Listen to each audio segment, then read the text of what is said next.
Hey guys, I'm Ryan. Today I want to talk about the boycott Japan movement that happened in South Korea.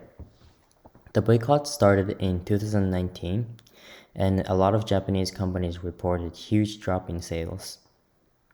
Right now, according to the sales statistics, some of the brands show the sign of recovery, but the boycott still has a long-lasting effect on the sales of Japanese goods in South Korea. Today I want to talk about how it happened and what is happening today. So first I want to show this image of a man holding two signs. This picture is from South China Morning Post. The sign basically tells other people to join the boycotting. It also mentions about reparations and retaliations. Um, it also calls out two companies, Mitsubishi and Nippon Steel. So we'll see how these companies affected these boycotts.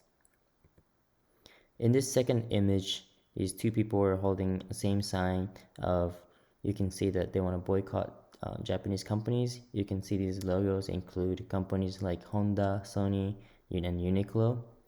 And at the bottom, they're saying no selling, no buying. So they're sending messages to the buyers to not buy the goods, and also the sellers to not sell these Japanese items. So as we learned in class, Japan and Korea have very complicated relationship and history. Japan ruled Korea and performed cultural genocide where they changed people's names and they forced to change their language. There were also issues with comfort women who were wartime sex slaves.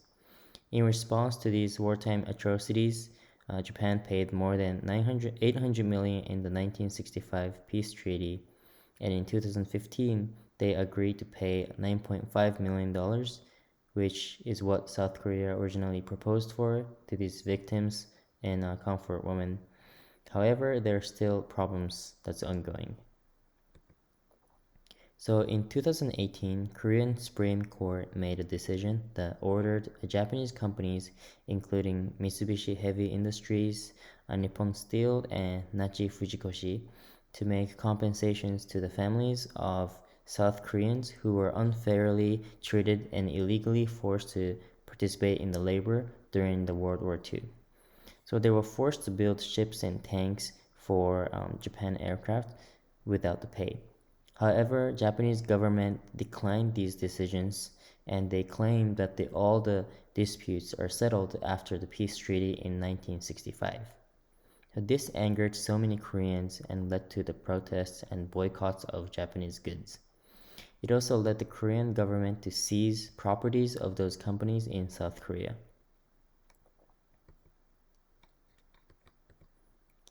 So there were serious effects of these boycotting. In the second week of July, a Korean credit card company reported that Muji's second week sales fell by 33.4%, ABC Mart's fell by 11.4%, and Uniqlo sales dropped by 40%. And because of this, Uniqlo announced that it will close one of the stores in Seoul.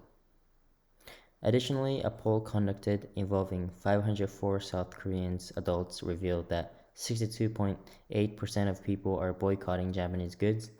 Another poll involving 1,005 adults showed that only 12% held favorable views on Japan.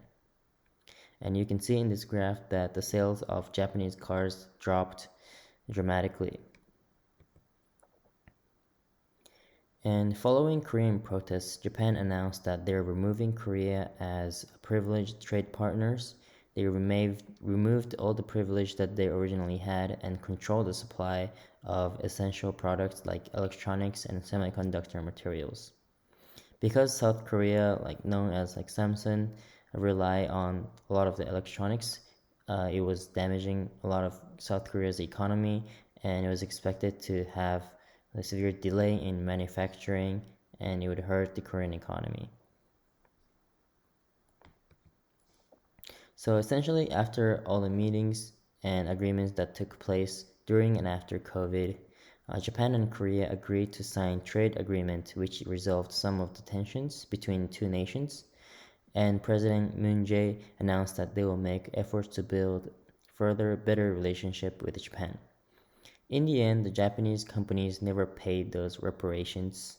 The trade sanctions that Japan imposed had a major impact on Korean economy that they just had to accept like a better trade deal and not make the companies pay the reparations. So I really learned that how these negotiations and trade not only influence the government's decisions, but it would also influence everyday people's lives, especially when they participate in these boycotting and protests. And this is a source that I used. Thank you.